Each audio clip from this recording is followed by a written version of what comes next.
the Director of Education with Pioneer Network, and so excited to have you join us for this episode of Listen, Learn, Explore, Perfect Pairs, Creating Perfect Pairs.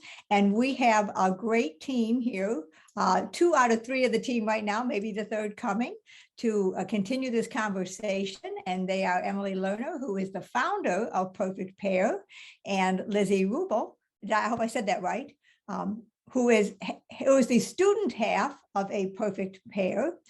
So I hope that you had a chance to listen to the podcast. If you did not, we'll still fill you in, so don't worry about that.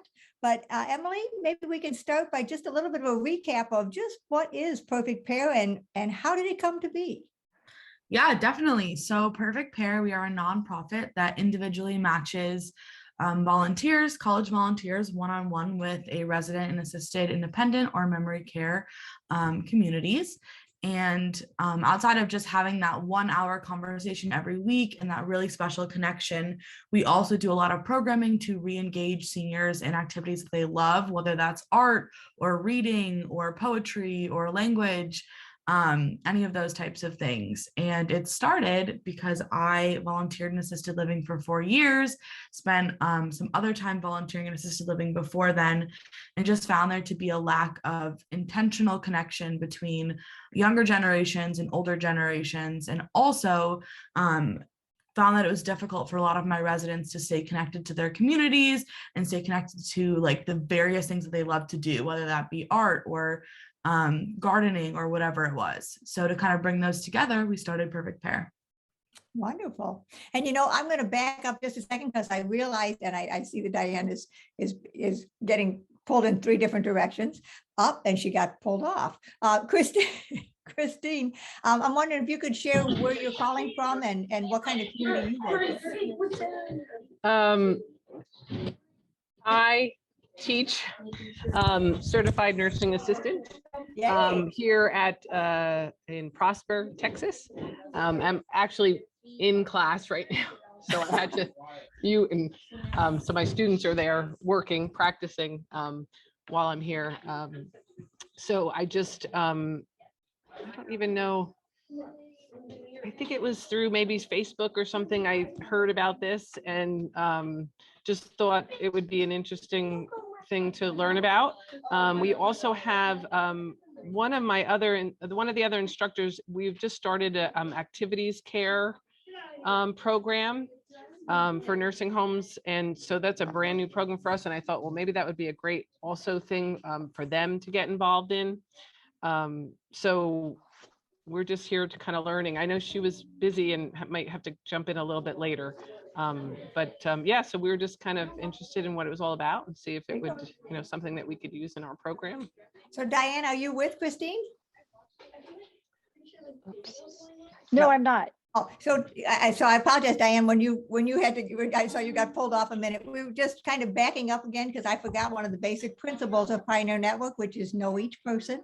And so we just wanted to have you share a little bit about where you're calling from and maybe if there's something special you want to learn from this hour, make sure we incorporate that into the conversation. Great, thank you. Yeah, I accidentally disconnected myself.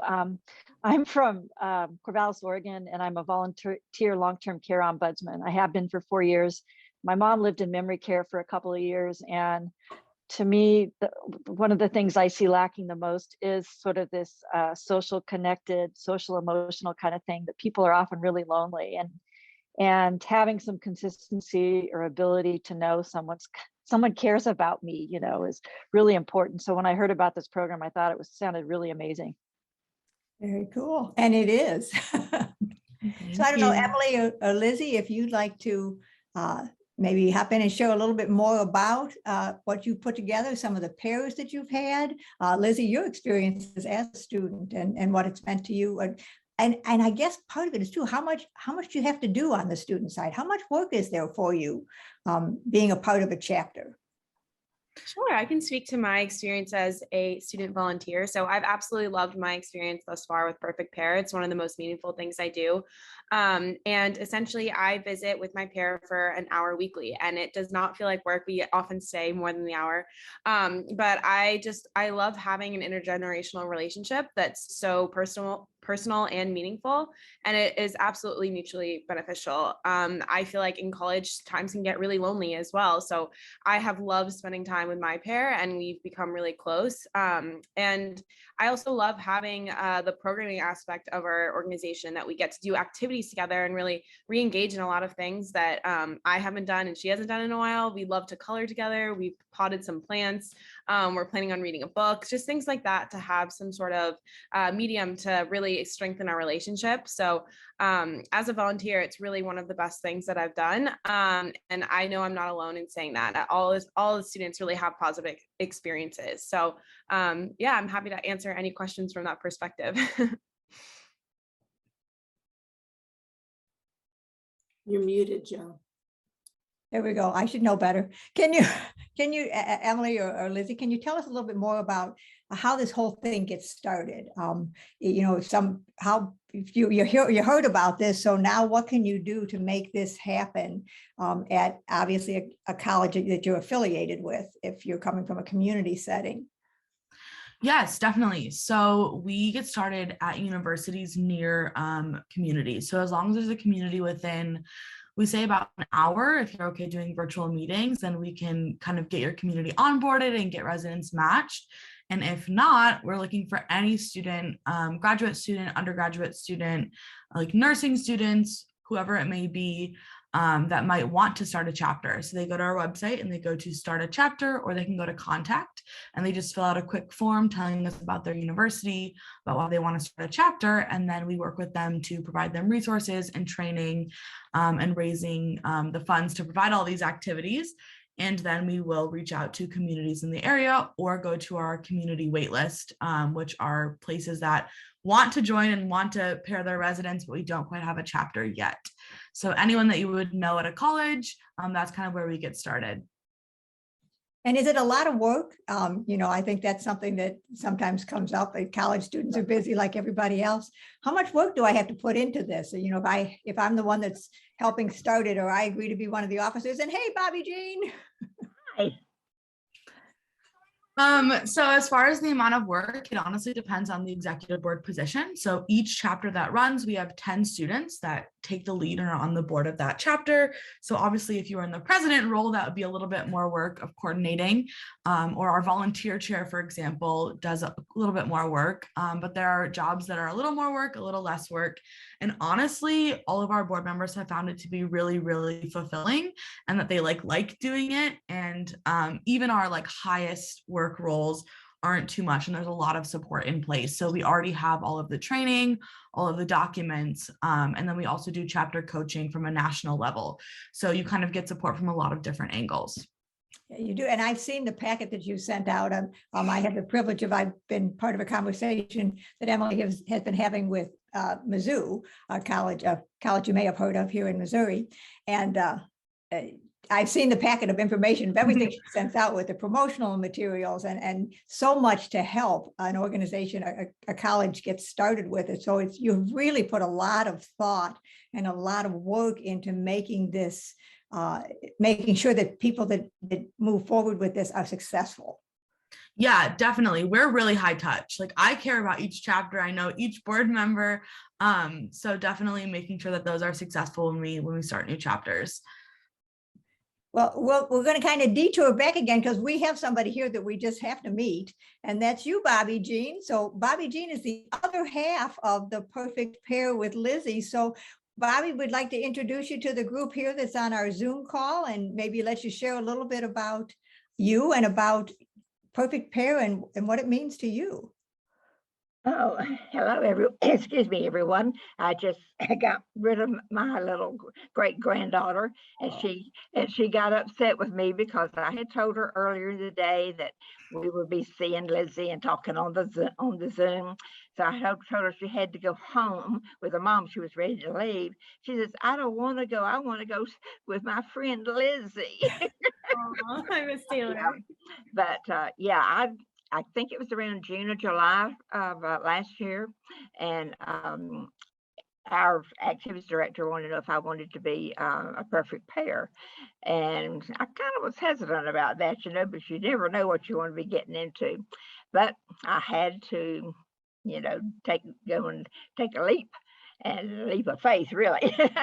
And I've enjoyed it immensely.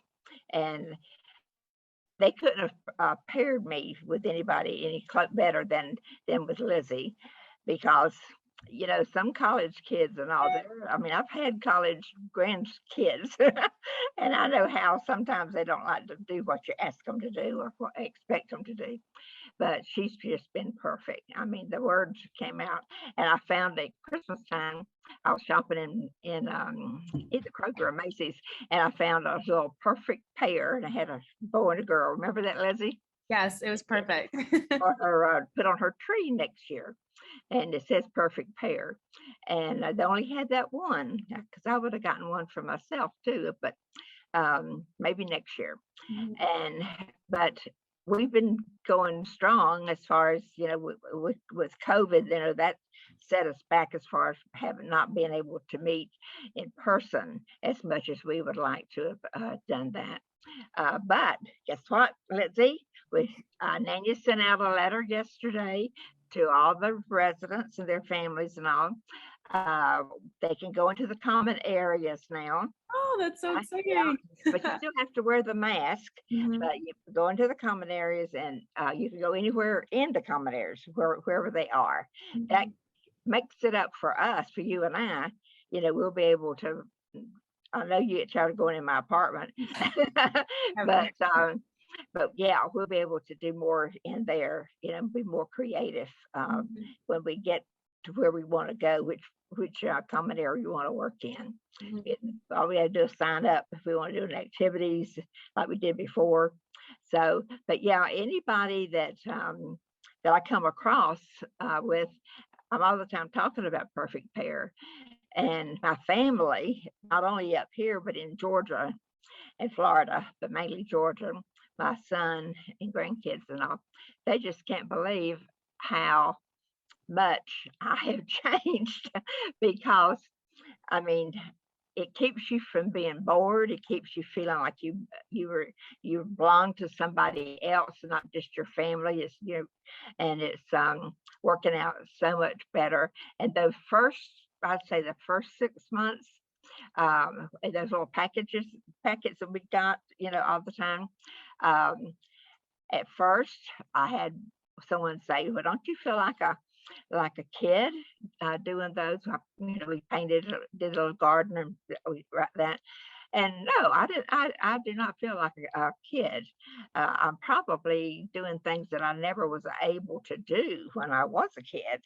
And then when I got a little older and having to support 4 kids and going to college, and it took me 5 years to get there, but it was worth it. But yeah, I think y'all have done something wonderful, Emily, to have this. And I just hope that you open up more chapters, and that you can everybody can relate to this if they really, really want. They put forth that effort. I mean, I look forward to every week, but I also look forward to the texts, and I know where she is almost all the time. And wishing I was with her in Miami, but I've been there, done that. Time for you youngins to take care. But yeah, and I think that I hope that I get to stay around with Perfect Pair with Lizzie, even though she graduates and goes off on adventures and finds herself. And but the phone calls mean a lot, the messages, and they're great to see, to be able to zoom in. But my son's giving me a computer, so when my grandson gets through with his in May, with his at college, and because he's got a bigger one, so he's gonna give me his, and so I can just get on there and learn how to Zoom, and without having to ask anybody how to do it. I think my little granddaughter would be able to do it better than me. She does the phone real good, and she'll say, "You want to call somebody?" I said, "No." But yeah, okay. Now I love to talk, as you well know. All of you know that I love to talk. So. Well, Bobby Jean, I appreciate you so much being here. I'm Penny Cook, and I'm the president and CEO of Pioneer Network.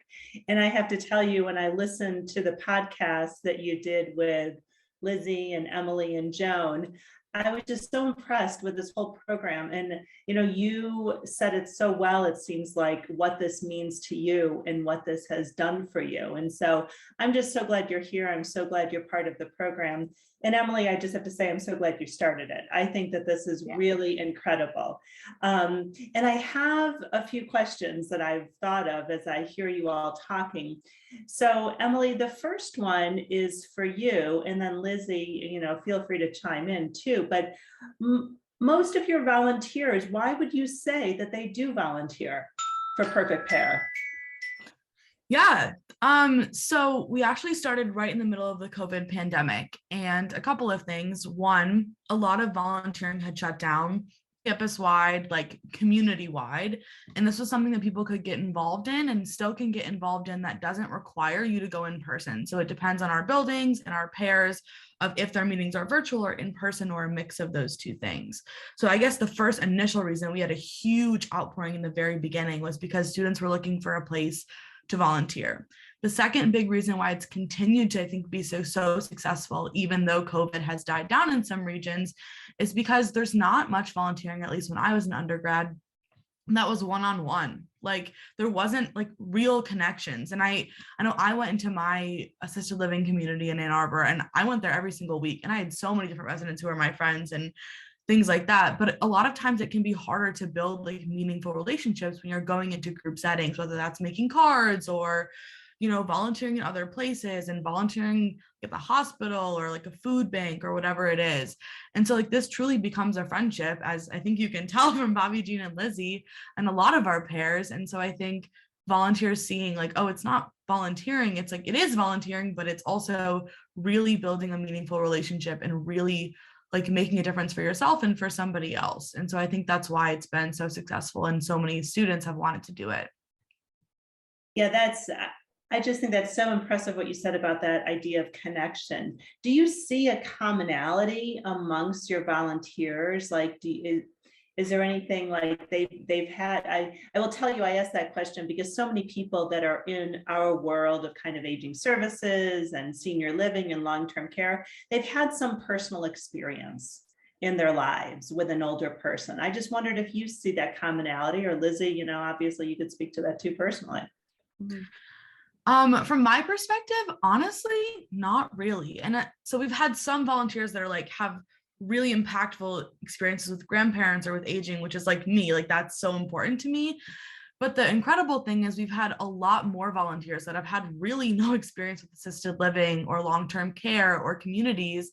And then they come out of it and they're like, wow, like, you know, all of these people are incredible. My pair is incredible. And like, this is something that matters to me now. And so we see a lot of volunteers who like open their eyes to a world that they were never exposed to. There is one commonality personality wise, I think, with all of our volunteers that volunteer in memory care, and with a match who has dementia, a person who has dementia, and they are, I think, definitely empathetic. I think all of our volunteers are great, but our memory care volunteers are a little bit more whimsical, I think, and like can go along with stories and can like be creative. And I think that that's a really cool personality trait that I've seen across a lot of really successful memory care volunteers. So I guess one commonality would be that one. Well, I think it's so cool that it's, you know, a lot of people haven't had that personal experience because we're broadening that exposure. You know, I'll tell you, I have two children that are 28 and 25, and they never had close relationships to their grandparents. And because of distance and things like that, and that's so much more true, I think, for my children's generation than, for instance, it was with me. And so I think it's huge that, you know, you're kind of expanding perspective. And Lizzie, Yeah. I'm curious to know about your experience. Yeah, of course. Yeah, I absolutely second everything Emily said, but I personally did not have a connection to assisted living prior to joining Perfect Pair. I was really close to my grandparents, but when I saw the sort of the promotion for Perfect Pair as a unique one-on-one connection, that's what really drew me to the organization, and creating that unique friendship with someone was something that I was really intrigued by. And I was feeling lonely. I feel like a lot of times in college, I was only around people my own age, and I was missing my parents and my grandparents. And I don't really even see it as volunteering anymore, because it is such a personal relationship in my life that I have a responsibility and absolutely love to uphold. So I think also a lot of volunteers feel that way, and hearing their positive experiences also sort of spreads the word, and other people are interested, and that's sort of how we grow a volunteer base. But yeah, that's sort of how I got involved initially. Well, thank you for getting involved. Yeah.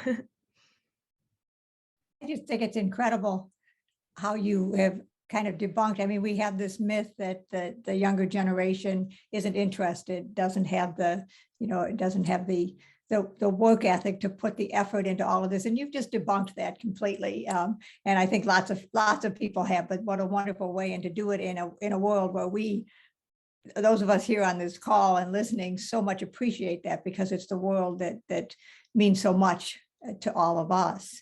So anybody else, Diane or Christine, did you have any specific questions you would like to ask to Lizzie or Emily or Bobby Jean?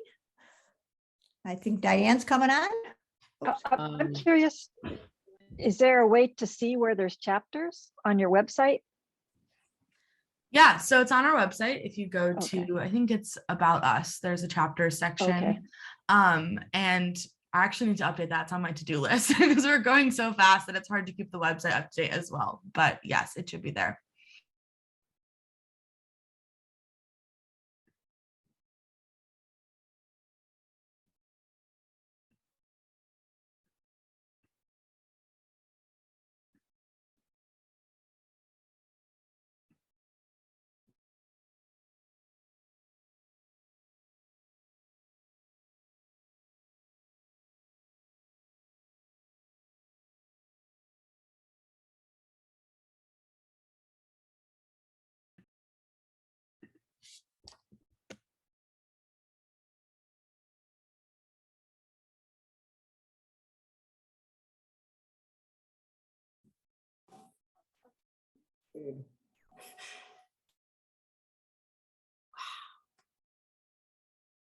Whoa, I don't know what happened, Lizzie. Yeah, I dropped the call, and then it looks like people are coming back now. I'm not sure what happened. My Yeah, screen froze. because Joe, now I'm the host. So did this happen to everybody? Yeah, How weird. I thought it was me at first. I thought it was me too. That's and then I got a message that said I'm the host. I'm letting Emily in now. good. That's so strange. I thought it was me while I was talking, that maybe I used my hands and pressed the I wrong know. I button. thought it was That's me while I was talking, and apparently we were all talking, and so who knows what happened? That's so Hi, Joe. strange. Whoops. Well, sorry about that. I lost my connection and it We finally all- came Yeah, back. we all So did. I We think all we did, all Diana, lost it. so I'm not Okay. sure what happened. Yeah, I'm Joe, glad I wasn't sorry. the I don't only know what one. I happened. was like, wow, where'd they go? I know, that was so strange. It's good that we're all back on though, so. Yeah. Right. So I was saying I was excited about this new chapter at Florida State University that's going to be started, and would love it all over Florida. So I also contacted the University of Central Florida, which is in Orlando where I live, to see if they might be interested. Haven't heard anything, but That's That's so great. exciting. That's very exciting. So one of the questions I was asking is what happens after graduation? Yeah, that's a great question, and actually something that we're working through for the first time now. So the official pairing ends, and a lot of our pairs will choose to keep in contact, of course. And then residents can choose to get a new match and meet someone new, which is really exciting. And so we've had a couple of residents be rematched after graduation. So far, every resident who's joined has wanted to be rematched, and they keep in contact with their old volunteer and their old match. And then they also get to meet somebody brand new, which is really exciting. Very cool. The fact that they want to do it again is a wonderful thing. That says a lot for the program.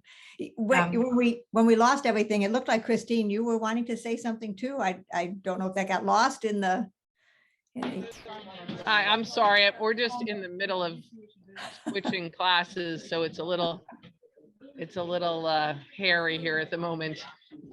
They're getting ready to leave, so I really want to talk to my counterpart that's dealing with that's starting this activities care program. They have a lot of community projects and things to do. I work mostly with dual credit students, so we work for community college, so we do dual credit in the high schools. So I don't know if that would be pertinent for the high school age, but we also do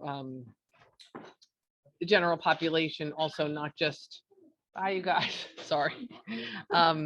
Not just the high school population, but that's a lot of our CNA, but we do also do other programs at the college level. So she is actually Andrea Fields is my counterpart that's heading up the activities care program at the college.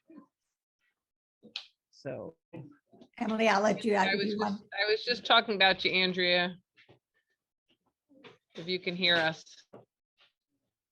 And Emily, I didn't know if you wanted to respond. Okay, to that. Yeah, no, I was going to say absolutely. That would, oh, Welcome, Andrea. Go ahead, Emily. I was Thank going to you. say Sorry, that I would be was late awesome joining. to get connected and talk about starting a chapter.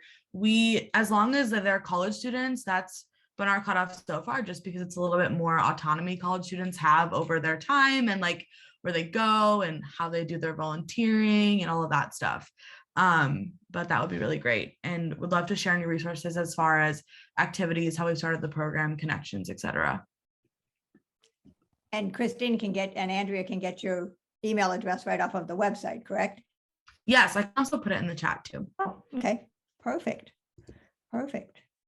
Yeah, there was a lot of information on the website that we were able to kind of, go through, and it was very, pretty, a lot of good information. Yeah. That didn't disappear. What did you just do? I just made it bigger. That's one. No, made it bigger. Sorry. That's one of the things I have found as I have worked with Emily and the team from Perfect Pair is that they really do so much prep work for everyone. There's so much thought into making sure that everyone involved, whether it's the college advisors trying to help get something started, or the students working on it, or the residents and the people in the communities, you're giving them the tools that they need to be successful. And I guess that drives a question for me, Emily. So if from the community side, I'm the administrator of an assisted living, let's say, and I hear about this, what can I do? What advice would we give? Because we may get this question. We hope we get this question from folks that say, I want to be involved. I want them to come to my nursing home. What do I do? Yeah, so the first step would be reaching out, and we have been doing some virtual. So if you're too far for a chapter, there's still a chance we can match virtually your residents if you're interested. And if there is a chapter, the next step would be connecting the community to the chapter president. And we either do a quick 15-minute Zoom call, or we know things can get really, really hectic at communities. So much is happening all the time. We also can do it via email as well. There's just a quick onboarding form so we can know what the community's preferences are as far as sending Zoom links, or when meetings are, when lunch is, or when people go home for the day. And we do a Zoom call to kind of answer questions about how the program runs. And then other than that, that's pretty much it. And then the residents just fill out applications to get matched. And residents can fill out as much or as little information as they want. You can easily kind of catch like the vibe of the application of what somebody's looking for. When they're looking for a match, whether it's someone who speaks Spanish or somebody who is really, really interested in like reading and wants to do like a Great Gatsby book club or silent patient or whatever that may be. We also come in to assisted living communities and table. So we'll bring in a bunch of students and help fill out resident applications as well for certain communities. And then after we kind of set up whatever the program will look like in your community, so the timing of when meetings are, or if you want students to come in person, or if you'd rather them to come on Zoom, then meetings start weekly, and it's just getting the resident on the call from the community's end, or the resident like in the meeting with the student in person. And we do the rest as far as activity supply delivery every month and providing any other resources or making it as accommodating as possible. I know from personal experience how hectic things can be, so we've really tried to make it pretty hands-off for the building as much as we can. Oh, well, you go ahead, Penny. I was going to say that's so smart of you. And this is kind of off topic, Joan, so I don't know if you had something in conjunction with what Emily was saying before I asked this question. Well, I was just going to ask, you mentioned something about, you mentioned the supplies again, and that kind of sparked a question in terms of funding. So if there are supplies that are a part of it, the chapters, the work they do, what monies are needed, I guess is the first question. And then how do you get them? Yeah, so a lot of different ways, actually. So the communities don't pay anything, the residents don't pay anything. It's a lot of, originally it was a lot of single donor funding just out there. If you ever look at my Facebook, it's just covered in perfect pair things. But as we've grown, obviously that funding has had to increase as well. So we have applied for a lot of grants. We have grant funding from different community-based organizations like the Ann Arbor Community Foundation. Was a grant, for example, to run our programming. And then we also do corporate partnerships as well. So corporations being partnered with us for donations, bigger like donations. We do apparel sales that are big for us to get funding. And then each of our chapters also does their own fundraising as well. So to start a chapter, we kind of have an initial amount of money that will help them get started nationally. And then we also help them like create ways to fundraise that are consistent for their university, whether that's a certain bake sale at like a hall that always works at their school, or other different ways to fundraise. We've had some really creative ways too, like used clothes sales for like vintage university apparel, stuff like that has gone really well to fundraise at different chapters. Emily, is there any, because I was going to ask the same question Joan did about funding. Do the universities themselves, do you have any universities that are making any donations through their philanthropic arm to you? So not the universities in whole. We've worked with so far, all of our universities are really huge. So like them themselves, not really, but different parts of the universities, yes. So for example, at the University of Michigan, the Taubman Institute, which is kind of an innovation entrepreneurship institute, gave us, they're a corporate partner of us this year, as well as like the apparel company for one of our universities. And in the very beginning, so around 2 years ago when we first started, the University of Michigan's like student organization fund gave us a couple of $1,000s that helped us get off the ground, which obviously we're very thankful for. So specific things within universities, but not the universities in total. Okay. Well, cool. Well, I love how your funding streams are diversified too. And yeah, I just, I want to offer you the opportunity with Pioneer Network that as you're expanding, if there are certain announcements you want to put out there, please consider us to push that information out for you as well, because we would be more than happy to do it. And also when there's something you want us to share on social media and get out that way, please just let us know and we can easily do that. Kathy, who is on here, is our social media guru, and she's the one who pushes things out for us. So please just let us know, because we would really like to push this out. Yeah, that would be amazing. And I think even from the initial article, we're starting 2 chapters and have a new form of like dementia friendly material for our memory care volunteers. So it's really been amazing. Oh, that's Emily. Awesome. Emily, where's the other one besides the Florida State University? Missouri. Yep. Oh, right, Joan. Okay, this is where Joan is. So wonderful. Yeah, it's our first time leaving the Midwest too, which is exciting. There we go. Well, so Emily, just for fun, I'm just curious. Can you share maybe what's one of the more unusual pairs that you have had the pleasure to match up and to get to know over the course of the last 2 years? Let me think about that. I think maybe one of the most unusual was a pair that we had with an older guy who was very like traditional. I would say he like, you know, had his ways. He did things how he did them. And there was a volunteer who was a little bit more quirky. And they were both graduates of the same university. They were paired because they were really into activism, very different types of things.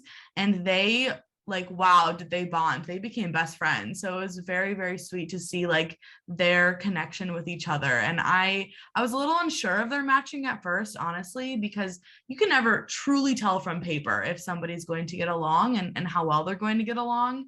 But I actually knew that resident. So I was like, maybe like that could be interesting to see. And they're still really close. So that was a very sweet pair for me to see. So I guess that begs the question, have you had just, oh my gosh, this just never should have happened, that you paired? We haven't had any big crazy like mismatches. I think some people, it takes a little bit more warming up than others. Like some pairs, especially virtually in the beginning, took a couple of months for it to be like super close, I think. And some pairs never get like, you know, as close as, for example, like Bobby Jean and Lizzie. But we've had a lot of really great pairs. The only times we ever had true problems have been when residents just didn't like the virtual setting. And that's fair because it can be tough, I think, to connect virtually. Even for like young people who are always on FaceTime, it can be tough. So that's only been our big problem, which is great that COVID is, let me just knock on wood, finally going away, at least a little bit. So that problem has been less. Well, that's good to know. It sounds like there's some wonderful new opportunities out there as the world opens up for that deeper connection, because while this is wonderful, it doesn't cut it. Yeah, definitely. What most of us want. Definitely. Bobby, go ahead. Oh, I was actually going to bring in Bobby Jean as well, Joan. So Bobby Jean, I have a question for you, and that's whether, have you had other friends, neighbors of yours in your assisted living get connected to Perfect Pair? Are you the only one in your assisted living? Can you tell me about that? Yeah, no, we have probably 6 or 7, and it has worked out really well. We did have one, I guess Emily would be remember this. She didn't sit too well with the person she had, mainly because they weren't corresponding with each other like for time.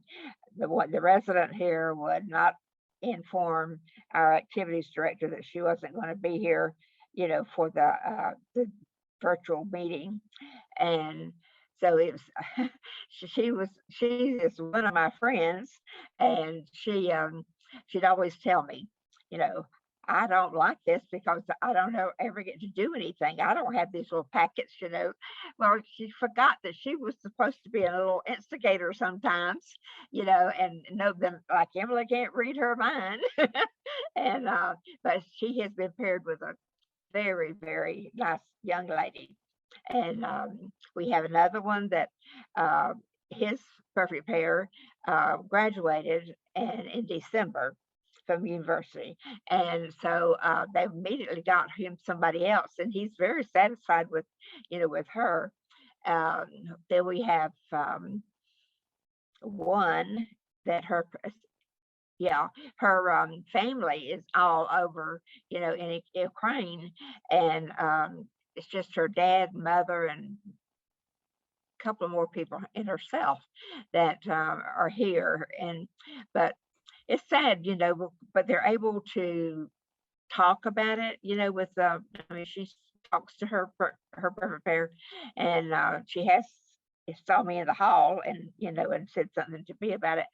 So it's good that if the other residents can be, you know, the perfect pair can reach out to the ones if they're having a problem. And I wouldn't even call it a problem. I would say maybe just a blackout once in a while, and not feel, you know, because, you know, my daughter, of course, is the owner of Hillside Terrace, and she's always told me since 6 years ago when I came here that I was going to have to be a mentor. I said, I think you got it opposite. And she says, no, I really mean it, Mother. She says, I believe that. So anyway, that has worked out. I mean, I think being able to reach out to our other perfect parent, and just like with the guy that his girl left, they're still corresponding. They're talking.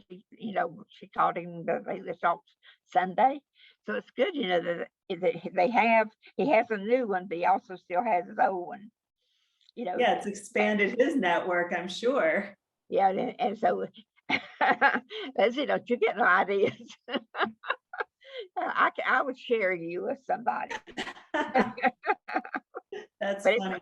I am so glad though that they have something here in Ann Arbor, you know, for us. And I really I have been real healthy lately, but I am feeling better. We can have a little meeting, you know, here, and somebody can come, Emily can come, and we can reach out and get other people, and then get other retirement centers, you know, involved. You know, all it takes is Emily. Well, it sounds And like- Lizzie's also not just paired, but she is on our national board too. So she's out there doing the work. She's the best. So I also agree, Bobby Jean, that Lizzie is the best. Once they meet Lizzie, they're all gonna want one, right? Yeah, they sure will. Bobby Jean, since your daughter owns the assisted living, can you tell us a little bit about what she thinks about Perfect Pair? I mean, what's her feeling about it as the owner of an assisted living? Well, see, it has the independent living and the assisted living and the memory care. And we are going to be, the furniture should arrive in April or 1st of May for the new 24-bed apartment right behind us. It's gorgeous. And so, but you know, hiring has been horrible. I don't know if it's been that way in other cities and states, but you hire people, and when they do come, then they don't stay very long. But I know other people are having that problem. So, but no, Nanya has been so supportive of it. She was the director for the Alzheimer's chapter, and she would, you know, for years. And she finally had to step down. She turned the reins over to somebody else that didn't have as much responsibility as she has for here. But it's a family affair. You know, her husband is the billing person, or her son is the sales. Her daughter is the director of nursing, and then herself. And she's got all these others, but that's family that I just did. But she always asks me the day after or the day of, if she runs into me in the hall after I leave here, and you know, how's it going? You still like it? You know, what's Lizzie up to? So, but I would really like to talk with her and see if there was any way that she knows everybody in the world around here, and that maybe she can help us reach out. You know, this is the way it works with Nanya. She's very bold. And if there's a reason to be had, and they need that, she knows where the help that they have and the problems that they're having and what she can do by this matter. You know, she just talks and she gets results. You know, That's a lot of us don't do that. She informed me that she was going to be 55 in September, and I said, "Well, you know, I'm going to be 79 in March." This was yesterday. And she says, "No, you're gonna be 78. I said, "Nanya ought to know how old I'm gonna be." So, but yeah, she forgets my birthday. But yeah, I think I would do that, and then I can get back, you know, to whoever, to Emily. No, that sounds great. Well, Bobby Jean, it sounds like your daughter's wonderful, and it sounds like you probably were a bit of an influence in that.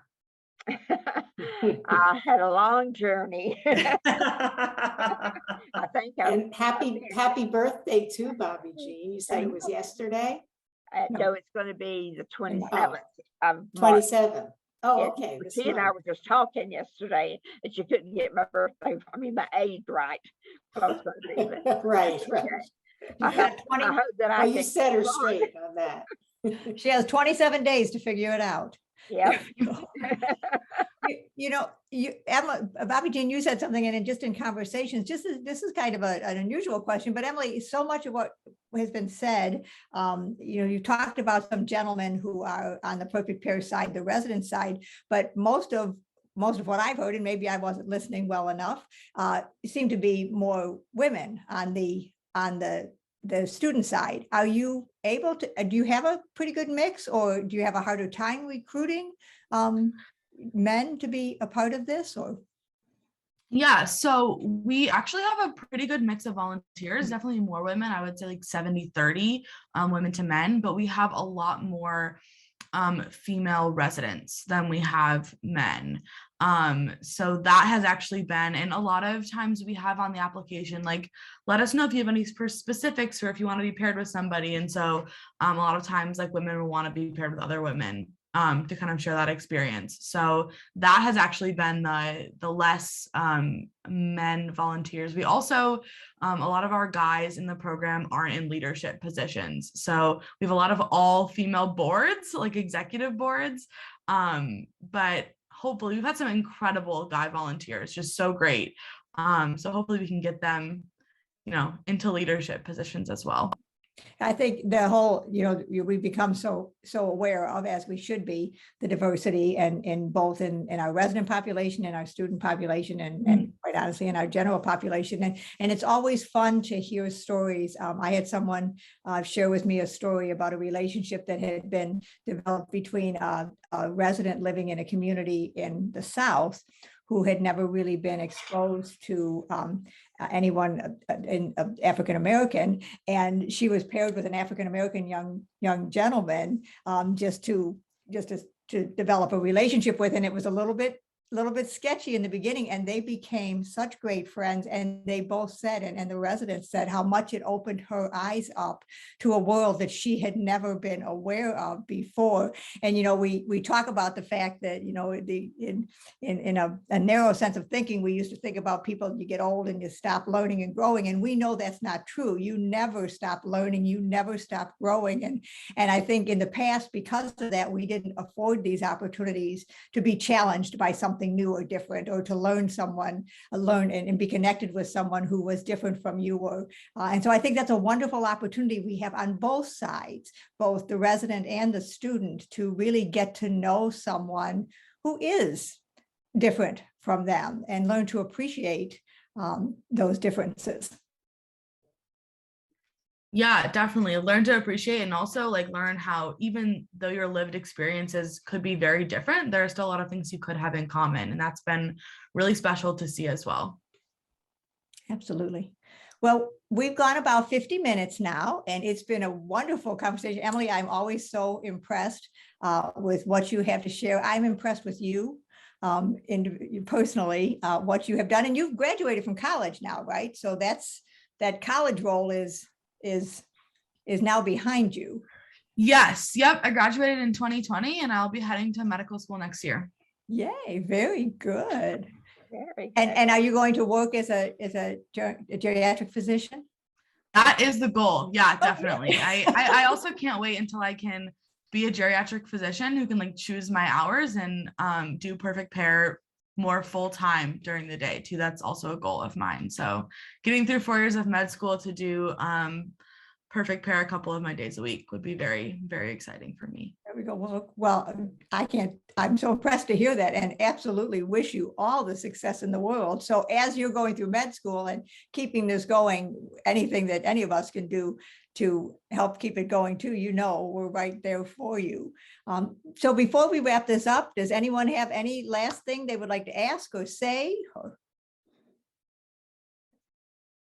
Well, Emily, I just want to offer again, if you need anything from any of us, as Joan said, we are so impressed with you on your medical school journey as you get into residency. If you need connections in the world of geriatrics, you just let us know and we're here for you. Lizzie, thank you so much. You know, it sounds everything I heard from the podcast and from today, and I did go to the website and saw that you're a board member. You're just doing great things as well. So thank you. And Bobby Jean, lovely to have you. Be in touch with Pioneer Network. Get your daughter involved with us. We'd love to have her as part of the network too.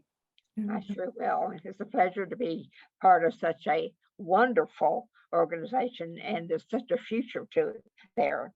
You can always do things, you know, and start things, but if you don't look to the future, you know, it gets kind of dull. So here I know that it's going to be to the future. Well, Hurry home, Lizzie. I will. Definitely. I'm hurrying home to you. well, thank you for those kind words, and thank you those of you who joined us. And the information about Perfect Pair, I know Emily has sent the links to her email and to the website, and on Pioneer Network's website, that podcast will continue to be there, as well as this conversation. So please, if you hear somebody who's interested in learning more, you got lots of different places to send them.